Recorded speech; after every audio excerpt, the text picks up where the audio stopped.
Welcome back to BetterAvecBourbon. Today we've got a premium treat because in case you missed it, I recently hit 1,000 subscribers, so I wanted to commemorate this achievement by opening my box of Courvoisier XO Royale. Courvoisier is one of the younger cognac houses, founded in 1828, as compared to Martel in 1715, Remy Martin in 1724, and Hennessy in 1765. But due to its quality, it quickly climbed the ranks, and at least when it comes to XO, internationally it typically scores the highest. Previously, we tasted the standard Courvoisier XO, which was excellent and is internationally recognized as an excellent cognac, so when I learned that the Royale version is preferred by some, I had to get my hands on it to open for a special occasion.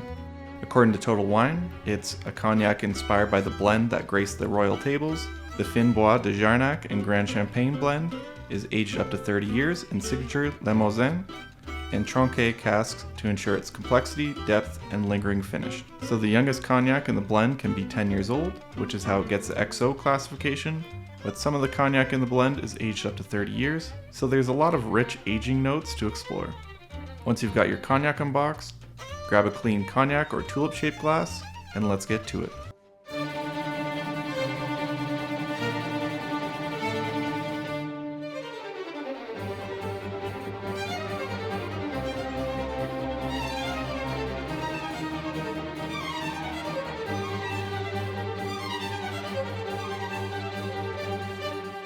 Starting off, let's pour an ounce or so of our cognac. From Courvoisier's website, Courvoisier XO Royale Cognac is a blend inspired by our historic cognacs that grace the royal courts of Europe. In the early 1900s, Britain's King Edward VII even commissioned his own blend, Edward VII Reserve, of which a few bottles can still be found in the Paradis cellar in Jarnac. The starting point for our master blender, Patrice Pinet, to revive the perfect marriage of Fin Bois de Jarnac and Grand Champagne, that is XO Royale. Be sure to give it a gentle swirl to coat some of the glass and open things up.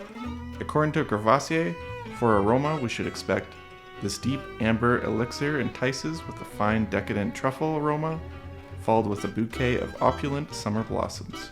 For my nose, I get strong toffee and floral notes, with apricot and stone fruit more generally. I don't get as many floral notes as say Remy Martin, but that's likely due to the more mature blend. For taste, they say a rich, full-bodied cognac, accentuated with toasted hazelnuts, subtle honey, and cinnamon notes. And for finish, a long, powerful finish with notes of honey and cinnamon. For my taste, I get toffee, honey, smoked apricot with a vanilla cinnamon finish. Wow. You can still taste the standard XO in there, but the smokiness and baking spices are far more present. All in all, I think it's a worthy addition to any cognac collection. Thanks everyone for watching and supporting this channel. Do you have a favorite cognac or go-to brandy? Let me know down below. If you enjoyed this video and you want to see more like it, hit that like button, press subscribe, and I'll see you next time. Cheers.